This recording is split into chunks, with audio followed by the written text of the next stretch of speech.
Delhi news analysis. America president Donald Trump కు దెబ్బ మీద దెబ్బ తగులుతోంది.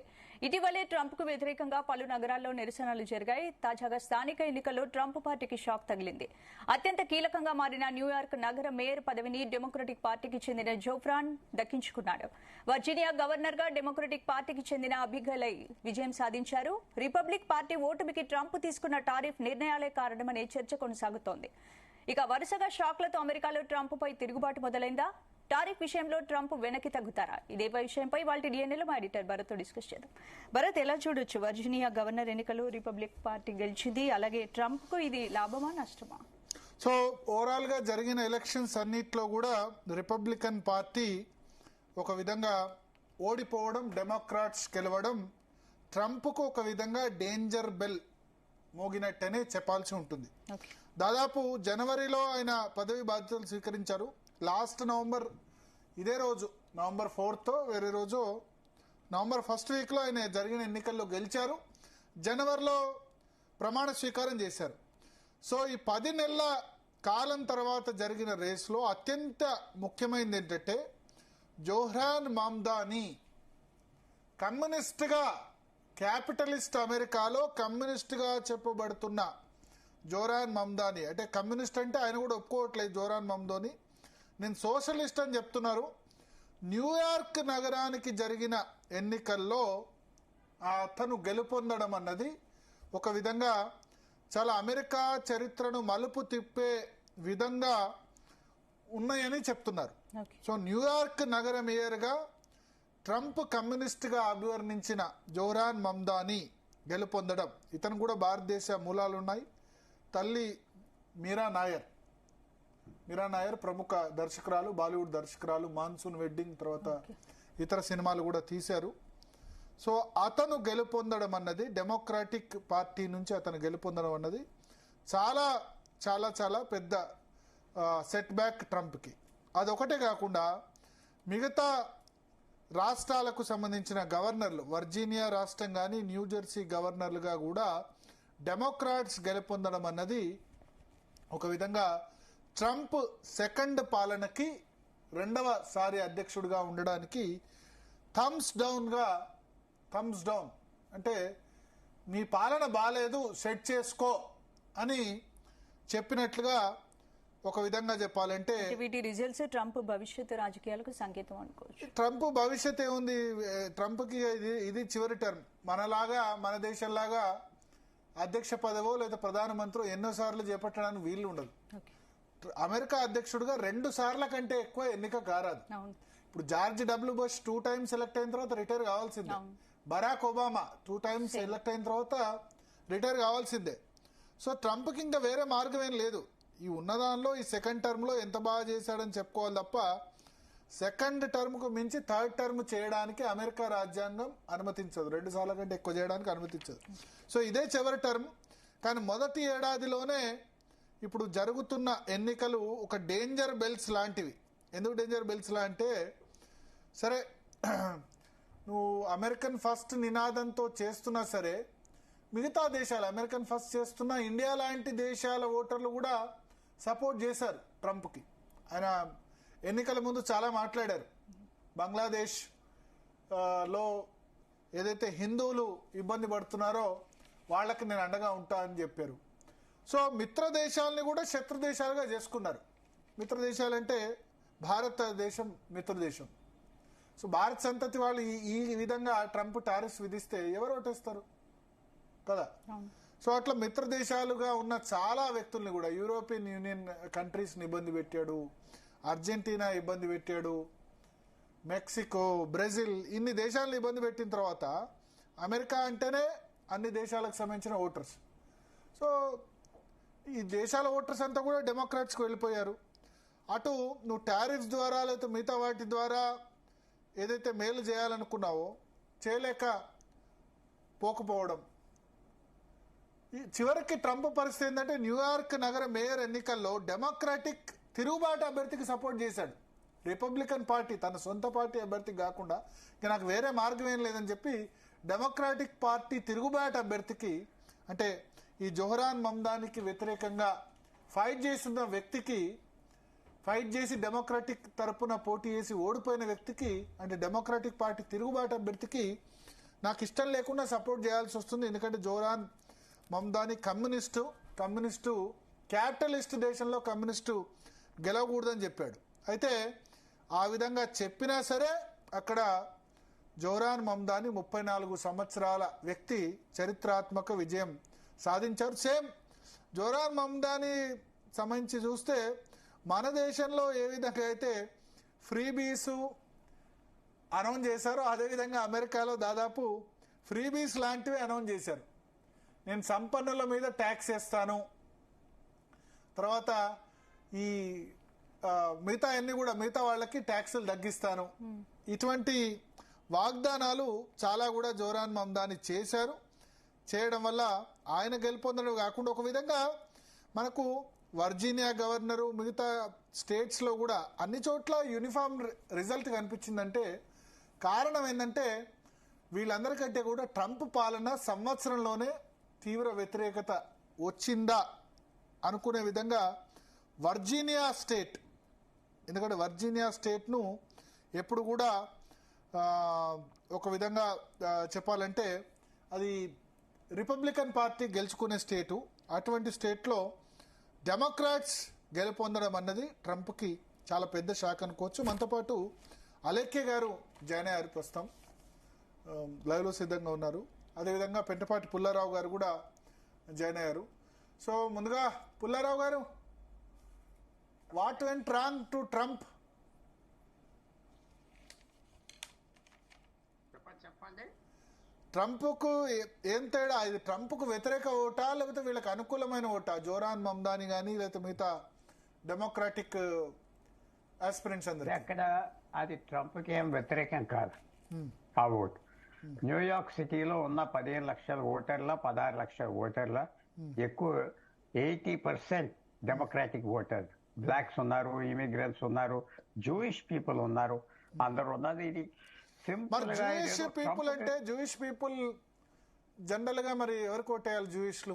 ఆశ్చర్యమైన విషయం ఏంటంటే జూయిష్ ఓటర్స్ పెద్ద నంబరు న్యూయార్క్ లో 30% ఈ జోరాన్ మమ్దాకి మీకేశారు. మరి ఆయన ఇజ్రాయెల్ అధ్యక్షుడు బెంజమిన్ నెతన్యాహు న్యూయార్క్ లో అడుగు పెడితే అరెస్ట్ చేస్తా ఉండగా అంటే వాళ్ళకున్న పొలిటికల్ లింక్స్ గురించి వేశారు. అది ఒక పెద్ద ఆశ్చర్యమైన విషయం. అది కాకుండా ఇది ఒక ఫస్ట్ పాయింట్ ఏంటంటే ఇది ఏదో యాంటీ ట్రంప్ ఓట్, ట్రంప్ పోయాడు మీరు అన్న మాటలు విన్నా కొంతవరకు కరెక్ట్. ట్రంప్ కాంట్రవర్సీలో ఉన్నారు, కానీ న్యూ జెర్సీ అనే స్టేట్ ఎప్పుడూ వాడుతూ లేదు రిపబ్లికన్ పార్టీస్తో. న్యూయార్క్ సిటీ ఎన్నో సంవత్సరాల క్రితం రిపబ్లికన్ మేయర్ ఉండేవాడు. అలాగే మీరు వర్జీనియా అన్నారా, నారోగా వాళ్ళు గెలిచారు. వాషింగ్టన్ చుట్టూరా ఉన్నది. రోజు రోజుకి ఇమిగ్రెంట్స్ వాళ్ళు ఎక్కువ చేరుతారు. కొన్ని హిస్టారికల్ కారణాలు ఉన్నాయి. హిస్టారికల్ కారణాలు. పెద్ద రాష్ట్రం కూడా కాదు వర్జీనియా, చిన్న రాష్ట్రం. సో ఇది ఒక ట్రెండ్ అయిపోయింది. మీరు అన్నమాట ట్రంప్ వార్నింగ్ కొంతవరకు అవ్వచ్చు, ఆయన కేర్ఫుల్ గా చూసుకుంటాడు అక్కడక్కడ జరిగేది అని. కానీ ఇది కోర్ ఆయనకి కాదు. కాలిఫోర్నియా, న్యూయార్క్, ఇలినాయ్, మిషిగన్ పెద్ద రాష్ట్రాలు, ఈ 4 ఆయనకి అంత ఇంపార్టెంట్ రాష్ట్రాలు, కానీ ఎప్పుడు ఆయనకు ఓటు వేయలేదు. రిపబ్లికన్ పార్టీకి ఓటేసి 20 సంవత్సరాలు 25 సంవత్సరాలు అవని. సో మనం అక్కడ ఎలక్షన్ జరిగింది. రాబోయే 2026 నవంబర్లో వాళ్ళ పార్లమెంట్ లోవర్ హౌస్ లోక్సభ లాటానికి అది చూడాలి ఎలక్షన్, అది ఎవరు తీసుకుంటారు. కానీ ట్రంప్ వెనక్కి తగ్గేదేం లేదు, ఏమి తగ్గదు. ఆల్రెడీ మమ్దానికి ఎలక్ట్ అయిన మేయర్కి ఒక వారం 10 రోజులు బట్టి చెప్తాడు, నీకు డబ్బు ఇవ్వను, నేను మోయించేస్తాను, నేను తరవేస్తాను చేస్తున్నాడు. ట్రంప్ ఆగేది లేదు. ట్రంప్ అనుకోకుండా రాజకీయాలకు వచ్చాడు. సింపుల్ మ్యాన్ కాదు, అండర్ ఎస్టిమేట్ చేయను. ఓడిపోయాడు 2020లో, మళ్ళీ 2024లో గెలిచాడు. అమెరికన్ చరిత్ర 250 సంవత్సరాల చరిత్రలో ఒకే ఒక ప్రెసిడెంట్ ఓడిపోయి మళ్ళీ గెలిచాడు. క్లీవ్లాండ్ అని దాదాపు 150 సంవత్సరాల క్రితం. సింపుల్ గా ట్రంప్ అని మనం తీసుకోకూడదు, అండర్ ఎస్టిమేట్ చేయకూడదు. చాలా ఇంట్రెస్టింగ్ గా ఉంటాయి. మమ్దాని గెలవటం, ట్రంప్ ఏం చేస్తారో చూడాలి. ఎలాంటి ఫండ్స్ ఆప్ చేస్తారు. కమ్యూనిస్ట్ గా అభివర్ణించారు. క్యాపిటలిస్ట్ కంట్రీలో కమ్యూనిస్ట్ ఎలా గెలిచారంటారు? అంటే అక్కడ వచ్చిన సెటప్ న్యూయార్క్ సిటీలో చాలా మంది ఓటర్లు కాంగ్రెస్ పీపుల్ వాళ్ళు కొంచెం లెఫ్ట్ ఓరియంటెడ్ గా ఉన్నారు. జూయిష్ పీపుల్ కూడా లెఫ్ట్ ఓరియంటెడ్ యంగర్ పీపుల్ వీళ్ళకి వేశారు. తర్వాత ఇతను ఫస్ట్ డెమోక్రాటిక్ పార్టీ ప్రైమరీ అంటారు.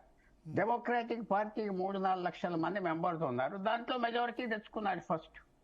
అది చాలా ఈజీగా తెచ్చుకుంటారు. రిపబ్లికన్ పార్టీలో కూడా ఎవరైతే ఎక్స్ట్రీమ్ ఉంటారో వాళ్ళు ఆ ప్రైమరీలో గెలిచాక ఇక్కడికి వచ్చాడు. మేజర్ ఇక్కడ ఈజీగా గెలిచాడు. ప్రయత్నం చేశారు ఆప్ చేయటానికి, చాలా వరకు ప్రయత్నం చేశారు, అవ్వలేదు. ఎందుకంటే డెమోక్రాటిక్ మెజారిటీ అలా ఉందా. చాలా మంది ఛాన్స్ ఇద్దాం. తర్వాత ఇంకో పాయింట్ ఏంటంటే న్యూయార్క్ లో అతి ధనవంతులు అందరూ అక్కడే సెటిల్ అయ్యారు. వాళ్ళ జీవితాలు చూసి మిగతా వాళ్ళకి జెలసీ కూడా ఉంటుంది, ఎన్వీ కూడా ఉంటుంది. సామాన్యులకి మనం చదివే లైఫ్ న్యూయార్క్ లో మ్యాన్హాటన్ లైఫ్ ఒకటి, అక్కడ ఉన్న స్లమ్స్ లో లైఫ్ వేరు. అక్కడ ఉన్న దాదాపు 1,00,000 మంది 2 లక్షల మంది ఇంటిలో చాకరీ చేసి కిరాక్ చేసే వాళ్ళ లైఫ్ వేరు. సో అవన్నీ ఉంటాయి, ఫ్యాక్టర్స్ ఉంటాయి, తప్పకుండా ఫ్యాక్టర్స్ ఉంటాయి. జెలసీ ఉంటుంది, వీడు కంట్రోల్ చేస్తా అన్నాడు, ఫ్రీ చేస్తా అన్నాడు, అంతా ఫ్రీ చేస్తా అన్నాడు అన్నమాట. ఇక్కడ చెప్పిన ఫస్ట్ మాట అది ఎప్పుడు ఎవరు లేదు.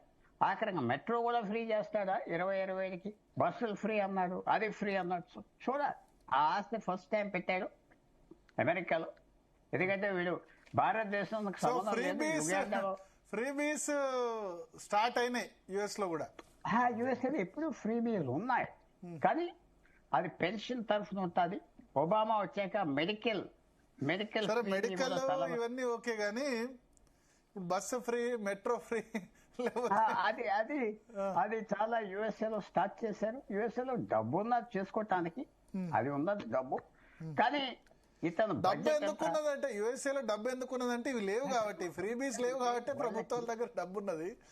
ఫ్రీబీస్ మొదలు పెడితే ఎంత డబ్బు అయినా కరిగిపోతుంది. తెలంగాణనే ఉదాహరణ, మిగులు రాష్ట్రం ఇవాళ ఎట్లయింది మిగులు రాష్ట్రం. జీతాలు ఇవ్వలేని పరిస్థితి వచ్చింది చూస్తున్నా 11 ఏళ్లలో. మొదలు పెట్టేస్తే ఫ్రీబీలు అది ఆఖరికి ఒక సౌదీ అరేబియా అలా దేశాల్లో ఫ్రీబీస్ ఎందుకు చేస్తున్నారంటే అక్కడ లోకల్ పీపుల్ కి వాళ్ళ లాయల్టీ కోసం, లేకపోతే తిరుగుబడతానం చేస్తారని చేస్తున్నారు. న్యూయార్క్ లో ఇది సాధించలేదు, ఈ పని అవ్వదు. ఇతను దింపేయటానికి అడ్డం పడటానికి చూస్తారు. ఈ ఫ్రీబీస్ ఎలా ఇస్తారు చూస్తా ఉన్నారు. సో చాలా ఇంట్రెస్టింగ్ ఫైట్ ఉంటుంది. ఇప్పుడు ట్రంప్ ప్రెసిడెంట్ గా ఉన్నాడు కాబట్టి అది చాలా మొండిగా చేస్తాడు. ఇంకో ప్రెసిడెంట్ ఉంటే వదిలేస్తాడు, పట్టించుకోడు. కానీ ట్రంప్ పట్టించుకుంటాడు, చాలా పట్టించుకుంటాడు. తర్వాత ఇతను కూడా ఎక్స్ట్రీమ్ గా మాట్లాడాడు అందరి మీద, చాలా టూ మచ్ గా. వీళ్ళ మదర్ ఇండియన్ అవుతే వీళ్ళ ఫాదర్ ఎప్పుడో గుజరాతీ యుగాండాకి వెళ్ళిపోయాడు. యుగాండా అని చెప్పుకోడు, ఇండియన్ ఆరిజిన్ అంటారు. ఈ మమ్దాని మోడీ వస్తే నేను అరెస్ట్ చేస్తా అన్నాడు. మోడీ వస్తే వాడు అరెస్ట్ చేస్తాడు. నేతాన్యాహు ఇజ్రాయెల్ ప్రెసిడెంట్ వస్తే అరెస్ట్ చేస్తాను. అవన్నీ కష్టం అక్కడ అమెరికాలో. అల్టిమేట్ గా వాళ్ళ FBI US government ultimate power. వాళ్ళు మీకు విషయం జ్ఞాపకం చేస్తున్నా, దాదాపు ఫస్ట్ టైం అమెరికాలో స్కూల్స్ ఇంటిగ్రేట్ చేశారు 1954లో. నల్లవాళ్ళు అసలు ఇంకో స్కూల్స్ పెడితే ఇంటిగ్రేట్ చేశారు సుప్రీం కోర్టు మీద. ఫస్ట్ టైం ఆర్కన్సాస్ స్టేట్ లో ఒక అమ్మాయిని, లిటిల్ రాక్, ఒక బ్లాక్ గర్ల్ ని టెస్ట్ గా పంపించారు. FBI కాపలా కాసి మొదటి రోజు గొడవలు చేశారు, రెండో రోజు గొడవలు చేశారు. ఆవిడ ప్రెసిడెంట్ ఆర్మీని పంపించి గవర్నమెంట్ తీసేస్తా, అందరిని అరెస్ట్ చేస్తాను చేయగదా లొంగిపోయారు. అల్టిమేట్ గా అక్కడ వాళ్ళ central government is all powerful. Modi మీద వారెంట్ 2 కేసులు వేశారు కదా ఆయన ప్రధానమంత్రి ఉన్నప్పుడు. వీసా ఇవ్వలేదే బరాక్ ఒబామా, ఆయన వీసా క్యాన్సిల్ చేసేదే. ప్రైమ్ మినిస్టర్ అవిన రోజు ఆ రాత్రి ఫోన్ చేసి నరేంద్ర మోడీని కంగ్రాచులేట్ చేసి యుఎస్ఏకి ఇన్విటేషన్ ఆ రోజు ఇచ్చాడు. ఫినిష్డ్.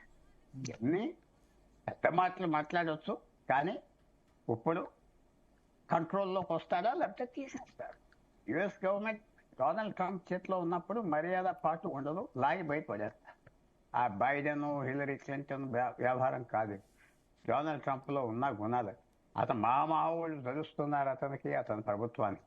అందరూ డొనాల్డ్ ట్రంప్ అందరూ వెళ్ళి పొగుడుతున్నారు. మీరు అని చూస్తున్నారు కదా, ట్రంప్ని పొగిడి ట్రంప్ కావాల్సింది ఇచ్చి బయటకు వచ్చేద్దాం, వీటితో గొడవ ఏంటి, వీటితో తగు ఏంటి అని వచ్చేసాడు. సో సో ఇది ఇంట్రెస్టింగ్ గా ఉంటుంది, ఏం జరుగుతుందో మనం అందరూ ఎదురు చూడాలి. జోరాన్ మమ్దాది పెద్ద మాటలు మాట్లాడితే మాట్లాడవచ్చు, భారతదేశం మీద వాళ్ళ మీద ఆ స్థాయి ఉన్నదా? అమెరికన్ ప్రెసిడెంట్ మాట్లాడితేనే ఇప్పుడు కాదు, నెహ్రూ టైం నుంచి ఎవరు సహించరు. సో భారతదేశానికి ఒక మేయర్, ఒక ఊరు మేయర్ ఖండిస్తాడు చేసేదంటే పట్టించుకునే పని లేదు. ఏదో చేశాడు చూడాలి. ఇది అమెరికాలో కమ్యూనిస్టు శకానికి ప్రారంభం అని కమ్యూనిస్టు నేతలు చెప్పుకుంటారు. భారతదేశంలో ఉన్న అది కమ్యూనిస్టులు మన కూడా దీని మిత్రులు మీద చాలా మంది కమ్యూనిస్ట్ మన మిత్రులు ఉన్నారు.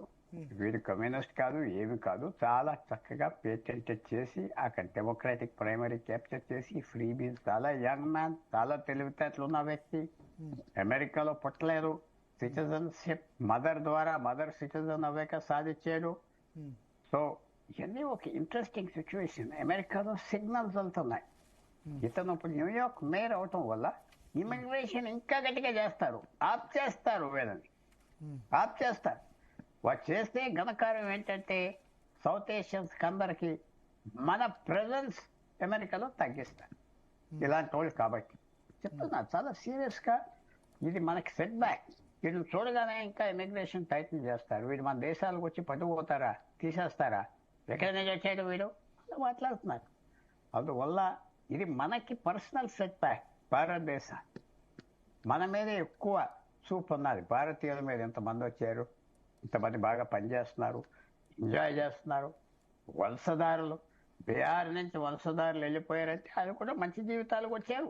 హైదరాబాద్ అక్కడికి, అలాగే ఆంధ్రప్రదేశ్, తెలంగాణ నుంచి ఎక్కువ మంది వెళ్ళారంటే జీవితాలు ఇంప్రూవ్ చేసుకుంటారు. ఇప్పుడు ఏమవుతుంది, మమ్దాని ఇలాంటి వాళ్ళు ఉండగా వాళ్ళు కంట్రోల్ చేస్తారు, ఇంకా ఇమిగ్రేషన్ టైటన్ చేస్తారు. ఫ్రాన్స్ లాగా అయిపోకూడదు, హాలండ్ లాగా అయిపోకూడదు, బెల్జియం లాగా అయిపోకూడదు. ఈ అరబ్స్ అందరూ వచ్చేసారు, ఓపెన్ గా తెలుపుతున్నారు. సో మనకి కనపడిన సెట్ బ్యాక్ భారతదేశం. ఇతను అక్కడ ఉండటం వల్ల వీడు ఇండియన్ ఆరిజిన్ అని చెప్పుకుంటాడు, సౌత్ ఏషియన్ ఇండియన్ ఒరిజిన్ కానీ ఇండియన్ సపోర్ట్ గా మాట్లాడట్లేదు కదా. ఇండియన్ ఆరిజిన్ అలాగే ఉంటారు. ఆ గజాల హాష్మి అని హైదరాబాద్ అమ్మాయి లెఫ్టినెంట్ గవర్నర్ అవ్వింది వర్జీనియాలో. ఎక్కడైనా భారత్ పేరు చెప్పిందా? ఎక్కడ చెప్పాలి, ఎక్కడ పొరపాటున కూడా నా తాత వాళ్ళు అమ్మాయిలు అక్కడ పుట్టారని కూడా అనలేదు. అలా ఉంటారు, మేమేం చేయలేము. ఇప్పుడంతా ఇదంతా రియాక్షన్ వస్తుంది. అందుకనే ఇమిగ్రేషన్ వాళ్ళు ఎక్కువ ఖండిస్తున్నారు, మళ్ళీ తప్పిస్తున్నారు, తగ్గిస్తున్నారు. మన మీద కనబడింది, మెల్లిమెల్లిగా చూస్తారు, తెలుసుకుంటారు. ఇక్కడ నుంచి వెళ్ళే వాళ్ళకి పీస్ఫుల్ పీపుల్ టైం పడతారు. ఇమీడియట్ గా ఏంటంటే మనకి సెట్ బ్యాక్. ఓకే, అలెక్కే గారు, సో ఎట్లా చూస్తారు మీ ఎలక్షన్ రిజల్ట్స్? ట్రంప్ ప్రెసిడెంట్ అయిన తర్వాత పెద్ద సెట్ బ్యాక్ అనుకోవచ్చా? ఇదేంటంటేనండి ఒక చిన్న వార్నింగ్ కాల్ లాగా. ఎందుకంటే మనం ఆల్రెడీ చూస్తున్నాము, ఆయన చేస్తున్న ఈ టారిఫ్ వార్ అవ్వనివ్వండి, ఇంకొకటి అవ్వనివ్వండి, ఈ H1B సడన్ గా ఫీ పెన్షన్ ఇవ్వటం అవ్వండి, ఇలా step by step America first కోసం నేను చేస్తున్నాను అని అనుకుంటా ట్రంప్ ఒక సిరీస్ ఆఫ్ ఈవెంట్స్ చేస్తూనే ఉన్నారు. వాటికి బయట దేశాల నుంచి మాత్రమే కాకుండా తన సొంత పార్టీ నుంచి కూడా వ్యతిరేకత వస్తోంది. జనాలు గమనిస్తున్నారు, అమెరికాలో ఇన్ఫ్లేషన్ రేట్స్ పెరుగుతున్నాయి. అంటే అమెరికన్ సిటిజన్స్ కూడా డైరెక్ట్ గా ఆయన చేస్తున్న పనుల వల్ల ఎఫెక్ట్ అవుతూ ఉన్నారు. అది జనాలు ఎలా చూపిస్తారు? ఎలక్షన్ లో ఓటు ద్వారానే చూపిస్తారు. న్యూయార్క్ సిటీ లాంటి దాంట్లో ఫస్ట్ నుంచి డెమోక్రటిక్ డామినెన్స్ అనేది ఉంది కాబట్టి అక్కడ ఒక ముస్లిం కంటెస్టెంట్ ఉన్నా కూడా జ్యూస్ లాంటి వాళ్ళు కూడా ఓట్ చేసి గెలిపించారు. అంటే అదొక చాలా ఇంట్రెస్టింగ్ ఓటింగ్ ప్యాటర్న్ జరిగింది అక్కడ. ఓకే, ఆయనని క్యాపిటలిస్ట్ అని ట్రంప్ ఎంత చెప్తున్నా కూడా యాక్చువల్లీ చూస్తే ఆయన డెమోక్రటిక్ సోషలిస్ట్ లాగా అనుకోవచ్చు అంతే. అంతేగాని కమ్యూనిస్ట్, అవును కమ్యూనిస్ట్ అని అంటున్నా కూడా ఆయనని ఏదో ఒక రకంగా సోషలిస్ట్ వరకు చూడొచ్చు తప్పిస్తే ఆయన ఏమి కమ్యూనిస్ట్ కేటగిరీలోకి రారు. ట్రంప్ డైరెక్ట్ గా ఎలక్షన్ క్యాంపెయినింగ్ లో నేను ఫెడరల్ ఫండ్స్ ఏమైతే ఉన్నాయో అవన్నీ న్యూయార్క్ కి ఆపేస్తాను అనేది అదొక డైరెక్ట్ థ్రెట్. డెమోక్రసీలో అది చేయొచ్చా చెప్పండి ఒక ప్రెసిడెంట్? కానీ ట్రంప్ చేశారు. So this tells Trump mentality ఏంటి అన్నది మనకు చెప్తుంది. ఇప్పుడు ఈయన గెలిచినంత మాత్రాన ట్రంప్ ఏమి డిఫీట్ యాక్సెప్ట్ చేయడు. ఇంకా ఎంత స్ట్రాంగ్ గా గివ్ బ్యాక్ ఇవ్వాలి అని చెప్పి ఇంకా మొండితనంతో ఫైట్ చేస్తాడు తప్పిస్తే ఈ మమదానిని ఎలా దింపాలి అన్న ఆ ప్లాన్స్ చేసుకుంటారు తప్పిస్తే ఆయన ఎక్కడ తగ్గుతారని అయితే నేను అనుకోవట్లేదు. Okay okay. So yeah Pullarao గారు చెప్పాలనుకో. ఇవి వచ్చింది ఏంటంటే చాలా ఇందాక అలెక్య గారు చెప్పినంత విన్నా చాలా అందరూ మనం ఎగ్రీ చేయవలసింది. ట్రంప్ ఇంకా అగ్రెసివ్ గా ఉంటాడు. అక్కడ ఇల్హాన్ ఒమార్ అని మినసోటా నుంచి ఒక ఎంపీ ఉన్నారు. ఆ ఎలాగో ఎంపీ ఏమంది సోమాలియా నుంచి వచ్చింది. వస్తే అక్కడ 2 లక్షల మంది సోమాలియన్లు ఉన్నారు ఆ ఊరిలో మినియాపోలిస్. గెలిచింది. అమెరికాలో వచ్చింది ఏమిటంటే ఇప్పుడు జరుగుతుంది, ఒక దేశం నుంచి ఒక స్టేట్కి వెళ్తే ఆ దేశం నుంచి అందరూ అక్కడికి వెళ్తారు. మిచిగన్ అనే స్టేట్ ఉన్నది, డియర్బోన్ అనే ఊరు ఉన్నది, మొత్తం అరబ్స్ అందరూ అక్కడికి వచ్చేసారు. ఎక్కడైనా ఎమిగ్రేట్ అవుతే అక్కడికి వెళ్ళిపోతారు ఫస్ట్. అలాగే వాళ్ళు కంట్రోల్లోకి తీసుకొస్తున్నారు అమెరికాని. ఆదిద్దాం అనుకుంటున్నారు, అది కరెక్ట్ కాదు. అది అక్కడ ఉన్న ఫోర్సెస్, అక్కడ ఉన్న ఎస్టాబ్లిష్మెంట్ వదలరు. మొత్తం ఎస్టాబ్లిష్మెంట్, క్యాపిటల్ ఏంటి, అందరూ మీడియా ఏంటి, అందరూ తిరుగుబడతాను చేస్తారు. న్యూయార్క్ సెనేటర్, ఆయన senior senator, democratic senator, Mamdani endorse చేయలేదు. నువ్వు ఎవరికి ఓట్ వేసావంటే చార్ల్స్ షూమర్ అని senior senator, leader of Democrat senate లో ఇప్పుడు ఉన్న హైయెస్ట్ డెమోక్రాటిక్ ఆఫీసర్, ఎందుకంటే వైస్ ప్రెసిడెంట్ లేడు, చార్ల్స్ షూమర్. న్యూయార్క్ నుంచి 20 సంవత్సరాలు 30 సంవత్సరాలు వచ్చి సెనేటర్ కొన్నాడు, ఎండోర్స్ చేయలేదు. నువ్వు ఎవరికేసావు ఓటు అంటే ఓటు వేసాను అంతే. ఎవరు మేయర్ అవుతే వాళ్ళకి సపోర్ట్ చేస్తాను కదా. ఎస్టాబ్లిష్మెంట్ ఏం చేస్తారు చూడాలి. ఇతను ఎంతవరకు వెళ్తాడు, దొంగగా అడ్జస్ట్మెంట్ అవుతామంటాడా, ఏం చేస్తాడు చూడాలి. ఇది వాడు చెప్పినట్టుగా ట్రంప్ ఇంకా హార్డ్ అవుతాడు. ఎందుకంటే న్యూయార్క్ సిటీకి ఇలాంటి మేయర్ వీడంటే వాళ్ళు ఎలా సహిస్తారు. ఎవరైనా బ్లాక్స్ అవుతే, ఆఫ్రికన్ అమెరికన్, వాళ్ళు లోకుగా ఉండి జాగ్రత్తగా ఉండి చేస్తారు. ఇక్కడ మనకు న్యూఢిల్లీ ఏరియా ఎలాగున్నారో అక్కడ యునైటెడ్ నేషన్స్ ఆ పరిమితిలో కూడా ఫెడరల్ గవర్నమెంట్కే ఫుల్ కంట్రోల్. క్యాపిటల్ ఏరియా అలా కాకపోయినా చూస్తారు. సో ఈ పెద్ద అపోజిషన్ చేస్తారు. అక్కడక్కడ వీళ్ళు వచ్చి పార్లమెంట్లోకి వచ్చి వాళ్ళు చాలా అగ్రెసివ్గా బిహేవ్ చేస్తున్నారు. ఇల్హాన్ ఒమార్ అని అందరూ విన్నాం. పాకిస్తాన్కి వెళ్ళి కాశ్మీర్ ఏది అది ప్రతిరోజు మాట్లాడేది. ఎప్పుడైతే డొనాల్డ్ ట్రంప్ ప్రెసిడెంట్ అవ్వడో మాట్లాడట్లేదు, కనపడట్లేదు. నేను తిరిగి పంపించడానికి సోమాలియా మళ్ళీ తిరిగి పంపిస్తాం ట్రై చేస్తున్నా, ఎందుకంటే ఆ వీసాలో తప్పులు ఏమున్నాయి అన్ని చూసి చేస్తున్నా. సో ఇది తప్పకుండా ఇది అమెరికాలో జరిగేది. భారతీయులు కూడా లక్షల మంది వెళ్ళి వాళ్ళు ఊరేగటం, రాజకీయ డ్రామాలు చేయటం, జెండాలు తిప్పటం, కాన్వాయిలు చేయటం ఎవరికి ఇష్టం ఉంటుంది అక్కడ. ఎవరు ఇప్పుడు హైదరాబాద్లో ఇరానియన్స్ ఉండేవారు, వాళ్ళందరూ ఊరేగి జెండాలు పెట్టి ఆ నాయకులు వచ్చి అక్కడ పనిచేసి అక్కడ సిటిజన్స్ ఇండియాలో ఉండి వాళ్ళకి పెట్టినారంటే సహిస్తాము మనం. సో మనం కూడా చేస్తున్నాం కదా. ఎన్నో అసలు భారతదేశానికి ఇప్పుడు వచ్చే ఆలోచన అందరికి ఏంటంటే అసలు డయాస్పోరా అని పెట్టి మనమే పాలు చేసుకుంటున్నాం. వాళ్ళు మనకు చేసేది చేస్తారు, చేయరు. వాళ్ళు ఇంతమంది ఉన్నాం అమెరికాలో, ఇంత పవర్ఫుల్ గా ఉన్నామని చూపెట్టుకోవటం చాలా పొరపాటు. సైలెంట్ గా ఉంటే బయటికి రావు కదా, సైలెంట్ గా పెరగచ్చు కదా. ఆఖరికి డెంగ్ జియాపింగ్ ఒక famous quotation, Chinese leader Mao Zedong తర్వాత ఆయన అవ్వాక ఆ 20 సంవత్సరాల్లో చైనాని మార్చేశాడు. 89 నుంచి 2010 వచ్చేటప్పటికి ఆయన ఒకటే సలహా ఇచ్చాడు, hide your capacities, grow in silence అన్నాడు. నీ కెపాసిటీ దాచుకో, పెరుగు. అది భారతీయులు కూడా మనం తప్పు చేసాం కదా, వీళ్ళు చేసినట్టుగా ఇష్టం వచ్చినట్టుగా మాట్లాడకపోయినా ఎంత డ్రామాలు చేస్తున్నారు మన నాయకులు. అయితే అక్కడ కాస్ట్ సంగతి వదిలేండి, కాస్ట్ కులాలు వర్గాలు పెట్టుకుని అసహ్యంగా ఉన్నవి ఇవన్నీ ఏమైంది. ఈ కులాలు ఇవన్నీ పెట్టగానే కొంతమంది కోర్టులో కేసులు వేశారు. కాలిఫోర్నియాలో భారతదేశం నుంచి కాస్టిజం తీసుకొచ్చారు. కాస్టిజం తీసుకొచ్చి పైన కింద అంటున్నారు, ఇది రేసిజం అని బిల్లు కూడా పాస్ చేశారు. గవర్నర్ ఆఫ్ చేశారు. సో అందువల్ల మనకి మొండాని పాఠం ఏంటంటే ఇది మనకు సెట్ బ్యాక్.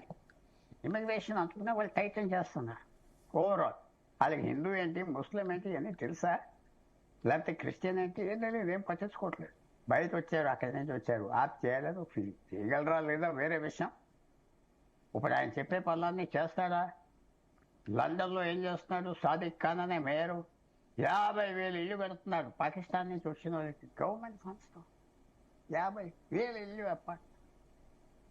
బ్రిటన్ ప్రపంచం అంతా పరిపాలించింది, చేతులెత్తి కూర్చుని చూస్తున్నారు, ఏం చేయలేకపోతున్నారు. ఎందుకంటే పాలిటిక్స్ అలా పనిచేస్తారు. పాలిటిక్స్ కాంప్రమైజ్ అవి. మీరు కోalitions పెట్టుకుని వెళ్ళిపోవచ్చు ముందర. నా ఓట్లు నీకు ఇస్తా, నా 10%, నీ 90% నాకే ఎక్కడంటే వేస్తాడు. అది ఇలా తయారవుతుంది. సో ఇది చాలా ఇంట్రెస్టింగ్ ఫ్యాక్టర్. ట్రంప్ ఊరుకుంటాడా అంటే ఊరుకోడు. ఏం చేస్తాడు? చాలా చేయగలడు. ఫండ్ లాప్ చేయగలడు, ఫండ్ లాప్ చేస్తాడు. చాలా ఫండ్స్ ఇస్తున్నారు న్యూయార్క్కి. అవి చూడాలి. ఇంతేంటంటే ఇంత అగ్రెసివ్గా ఏ దేశంలో అయినా వచ్చి అగ్రెసివ్గా ఉంటే ఎవరు సహిస్తారు? అది ప్రాబ్లం. అది మనం ఆలోచించుకోవాలి. ఇది మంచి పాఠం మనకి. ఇది మంచిదా చెడ్డదా అమెరికాకి మనం హిస్టరీ చెప్పలేం. కానీ అమెరికన్ మైండ్స్లో ఒక ఆలోచన వస్తాయి. వీళ్ళు ప్యారిస్, లండన్, బ్రసెల్స్, ఆమ్స్టర్డామ్, ముఖ్యంగా జర్మనీ టేక్ ఓవర్ చేసినట్టుగా మళ్ళీ టేక్ ఓవర్ చేస్తున్నారనే ఆలోచన ఇవేళంతా అమెరికాలో చాలా ఆలోచిస్తారు. ఇది చేయగలరా లేదా అది వేరే విషయం, చూడాలి. ఓకే అలెక్కే గారు, సో ఒకటి కమ్యూనిజంకు అమెరికాలో స్థానం లేదా? కాదా? ఫ్యూచర్లో అయినా కాదా? అవదండి, అంత క్యాపిటలిస్ట్ దాంట్లోకి కమ్యూనిజం రావడం అనేది కమ్యూనిస్ట్ అని చెప్పినా సరే ఎంత చెప్పినా అది అవ్వదండి. ఇప్పుడు ఈ ఎలక్షన్ కూడా మనం ఏమి దీన్ని లెఫ్ట్ వర్డ్ షిఫ్ట్ గా చూడటం కంటే ఇప్పుడు ప్రస్తుతానికి నడుస్తున్న ఈ ట్రంపిజం కి అగెయిన్స్ట్ గా ఒక చిన్న మోడరేట్ షిఫ్ట్ మాత్రమే ఇది. అంతేగాని లెఫ్ట్ వర్డ్ షిఫ్ట్ అనేది ఈ కమింగ్ ఇయర్స్ లో అయితే అవుతుందని నేను అనుకోవట్లేదు. ఓకే, ఎందుకు? ఈ ఇప్పుడు మమ్దాని గెలిచారు అంటే కమ్యూనిస్ట్ అనో లేకపోతే ఇంకొకటనో లేకపోతే కంప్లీట్ గా ట్రంప్ కి అగెయిన్స్ట్ ఉన్నారనో మాత్రమే కాకుండా ఇక్కడ ఇంకా చాలా వేరియస్ ఫ్యాక్టర్స్ ఉన్నాయి. న్యూయార్క్ సిటీ లాంటి ప్లేస్ లో మైగ్రెంట్స్ చాలా ఎక్కువ మంది ఉంటారు. ఏషియన్ కంట్రీస్ నుంచి వెళ్ళిన వాళ్ళు చాలా మంది ఉంటారు. జూయిష్ మంది చాలా ఉన్నారు. తర్వాత ఆయన మొత్తము మీరు ఆయన ఎలక్షన్ క్యాంపెయినింగ్ లో చూస్తే ఎక్కువ గ్రాస్ రూట్ ప్రాబ్లమ్స్ గురించి డిస్కస్ చేశారు. రెంటల్ న్యూయార్క్ లో సిటీలో రెంటల్స్ ఇంతకంటే పెరగకుండా స్టాగ్నెంట్ చేస్తాను అని ప్రామిస్ చేశారు. యూనివర్సల్ చైల్డ్ కేర్ ఇస్తాను అని చెప్పారు. అలానే ట్రాన్స్పోర్ట్ లో ఎన్నో ఫ్రీబీస్ అనౌన్స్ చేశారు. సో ఇలాంటి గ్రాస్ రూట్ ప్రాబ్లమ్స్ అడ్రస్ చేయటం వల్ల మేబీ ఈ ఓవర్ హైప్డ్ ప్రైజెస్ తో, ఈ ఇన్ఫ్లేషన్ తో, ఈ ఏమంటారు నలిగిపోతున్న ఈ మిడిల్ క్లాస్ అంతా అందుకని మేబీ క్యాండిడేట్ వైపు మొగ్గు చూపారేమో. ఇదొక టెంపరీ షిఫ్ట్ మాత్రమే అయ్యుండొచ్చు. ఇప్పుడున్న పరిస్థితులకి ఆయన చూపిస్తున్న సొల్యూషన్ బెటర్ ఏమో, బాగుంటుందేమో, వర్కౌట్ అవుతుందేమో అని అనిపించి కూడా అవకాశం ఇచ్చుండొచ్చు కదా. ఓకే ఓకే, సో అంతే తప్ప ఓన్లీ ఈ స్పెసిఫిక్ గా. బట్ జోసెఫ్ మమ్దాని ఏజ్ చూస్తే 34, చాలా ఫ్యూచర్ ఉంది. అతనే డెమోక్రాటిక్ లీడర్ కావచ్చు, అతనే చేంజ్ చేయొచ్చు అమెరికా రాజకీయాల్ని. ఒక్క మేయర్ గా గెలిచి అంత రాజకీయాలు చేంజ్ చేయటం వరకు, అందులో ఇట్లా సౌత్ ఈస్ట్ ఆరిజిన్ ఉండి చేస్తే చేయటం చాలా కష్టమైన విషయమే. చూడాలి ట్రంప్ ఎలా రియాక్ట్ అవుతారు అన్న దాన్ని బట్టి నెక్స్ట్ అంతా డిపెండ్ అయి ఉంటుంది. One of the key city కదా న్యూయార్క్ అంటే. అవును అవును, అక్కడ రియల్ ఎస్టేట్ చాలా ఇంపార్టెంట్. అందుకే మమ్దాని కరెక్ట్ ఆ పల్స్ పట్టుకున్నారు. పల్స్ పట్టుకొని రెంటల్స్ తగ్గిస్తానన్నారు, లిమిట్ పెడతా అని చెప్పారు. అవును, బట్ సాధ్యమా? చేయగలుగుతారా? చూడాలండి అది. ఎందుకంటే ఆల్రెడీ ట్రంప్ ఫెడరల్ ఫండ్స్ గురించి మాట్లాడారు కాబట్టి అక్కడ నుంచి ఎంత ఇబ్బంది పెట్టాలో ఖచ్చితంగా అంత ఇబ్బంది పెడతారు. నిజంగానే ఆపేస్తారా? Federal funds ఆపేస్తారా? ఆపినా కూడా ఆశ్చర్యపోవాల్సిన అవసరం లేదు. ఎందుకంటే ట్రంప్ మొండితనం మనకు అందరికీ తెలిసిందే. టారిఫ్స్ విషయాల్లో, ఇంటర్నేషనల్ పాలిటిక్స్ లో, ఈ గ్లోబలైజేషన్ వరల్డ్ లో ఒక కంట్రీతో ఇంకొక కంట్రీతో సంబంధం ఎంత ఇంపార్టెంట్ అని తెలిసిన వ్యక్తే అంత ర్యాష్ డెసిషన్స్ తీసుకున్నారు అంటే ఒక చిన్న స్టేట్ కి ఒక 1 year or 2 years ఫండ్స్ ఆపటము ఆయన వెనకాడతారని అయితే నేను అనుకోవట్లేదు. Okay okay okay. ఆయన గివ్ బ్యాక్ ఇవ్వాలి అని అనుకుంటే ఎంత ఎక్స్టెంట్ వరకు అయినా వెళ్ళి గివ్ బ్యాక్ ఖచ్చితంగా ఇస్తారు. దానికి మమ్దాని ఎలా తట్టుకొని నిలబడతారు అన్నది చాలా ఇంట్రెస్టింగ్ విషయం. అదైతే వెయిట్ చేసి చూడాల్సిందే. Yeah, okay, thank you Alekhya గారు, అదేవిధంగా పెంటపాటి పుల్లారావు గారు. సో చూద్దాం, ట్రంప్ కు చాలా పెద్ద సెట్ బ్యాక్ ఈ ఎలక్షన్ రిజల్ట్స్ అనేది. వర్జీనియా కానీ, న్యూయార్క్ మేయర్ అనుకోండి, ఇవన్నీ కూడా ఒక్క రిజల్ట్ కూడా ఆయనకు అనుకూలంగా రాలేదు ఇవాళ జరిగిన ఎలక్షన్స్లో. అయితే పైగా ఆయన ఎట్టి పరిస్థితుల్లో గెలిపించొద్దు అని చెప్పి తనకి ప్రత్యర్థి పార్టీ అయిన డెమోక్రటిక్ పార్టీ తిరుగుబాటు అభ్యర్థిని సపోర్ట్ చేసినా ఆ ప్రజలు అనుకూలంగా ఓటే లేదు. సో జోసెఫ్ మమ్దాని విజయాన్ని భారతదేశంలో కమ్యూనిస్టులు ఒక క్యాపిటలిస్ట్ కంట్రీలో కమ్యూనిస్ట్ విజయంగా చెప్తున్నారు.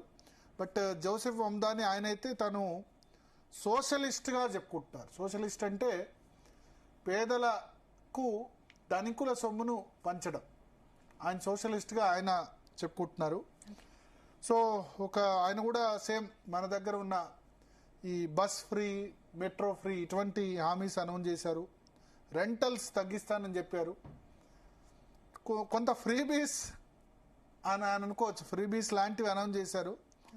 సో అమెరికా రాజకీయాలకు ఇది ఒక ఏమంటారు, వాటర్ షెడ్ మూమెంటా, ఇది ఒక అమెరికా రాజకీయాల్ని మారుస్తారా జోసెఫ్ మమ్దాని అన్నదైతే ఖచ్చితంగా రాబోయే రోజుల్లో తెలుస్తుంది. Right, next topic.